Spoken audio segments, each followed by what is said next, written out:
Hi வணக்கம். இது part 2 வீடியோங்க. வாங்க வீடியோக்குள்ளே போயிடலாம். பார்ட் 1 வீடியோவில் how to make the bread பிரியாணின்னு போட்டிருந்தேன்.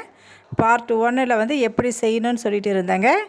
பார்ட் 2ல் அது ரெடி ஆகிடுச்சு. நான் என்ன பண்ணேன்னா விசில் வரத்துக்கு முன்னாடியே அதில் இருக்கிற ப்ரெஷர் எல்லாமே எடுத்துட்டேங்க. எடுத்துகிட்டு இதை பாருங்கள் எப்படி இருக்குன்னு பாருங்கள்.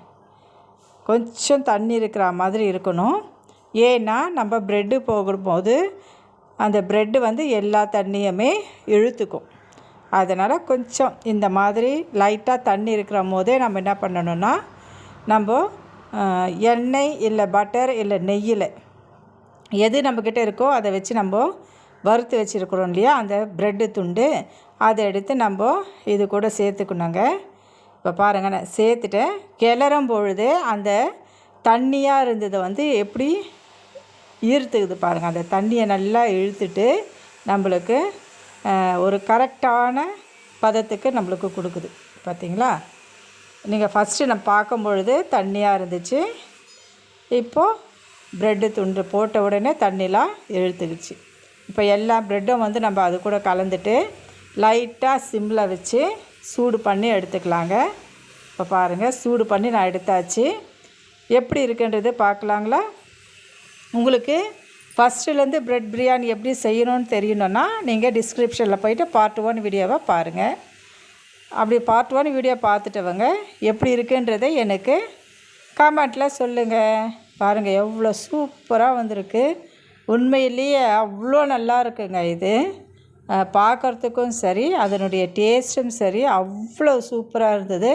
இதுக்கு நாங்கள் சைடிஷ் எதுவுமே பண்ணலைங்க. அப்படியே சாப்பிட்டோம். அப்படியே அவ்வளோ டேஸ்ட்டாக இருந்தது. பாஸ்மதி ரைஸும் இல்லை, இது வெறும் சாப்பாட்டு அரிசிலேயே நான் செஞ்சேன். ப்ரெட்டெல்லாம் எல்லாமே மிக்ஸ் ஆகிட்டு இன்னும் சாப்பிட்ணும் போல் இருந்ததுங்க. பாஸ்மதி ரைஸில் செஞ்சால் கூட அந்த அளவுக்கு நம்மளுக்கு டேஸ்ட்டே கிடச்சிருக்காது. வாங்க, எனக்கு தேவையான அளவு நான் தட்டில் போட்டுக்கிறேன். நீங்களாம் ப்ரெட் பிரியாணி செஞ்சுருக்கிறீங்களான்றதை எனக்கு கமெண்ட்டில் சொல்லுங்கள்.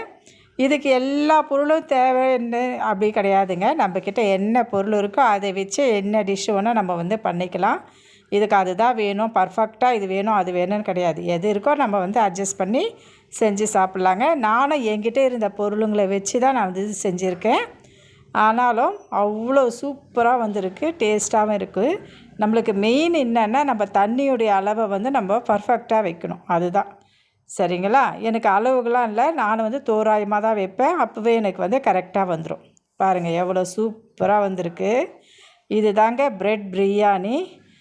இது சாப்பிட்றதுக்கு அவ்வளோ நல்லாயிருக்கும். நீங்கள் ட்ரை பண்ணி பாருங்கள். ட்ரை பண்ணி பார்த்துட்டு எனக்கு எப்படி இருக்குன்றதையும் எனக்கு கமெண்ட்டில் சொல்லிவிடுங்க. சரிங்களா? இந்த வீடியோ எல்லோருக்கும் பிடிச்சிருக்குங்களா? அப்படி பிடிச்சிருந்தா லைக் பண்ணுங்கள், ஷேர் பண்ணுங்கள், கமெண்ட் பண்ணுங்கள், முக்கியமாக சப்ஸ்கிரைபும் பண்ணுங்கள். பாருங்கள் எவ்வளோ டேஸ்டான ப்ரெட் பிரியாணி. ட்ரை பண்ணி பாருங்கள். பாய்.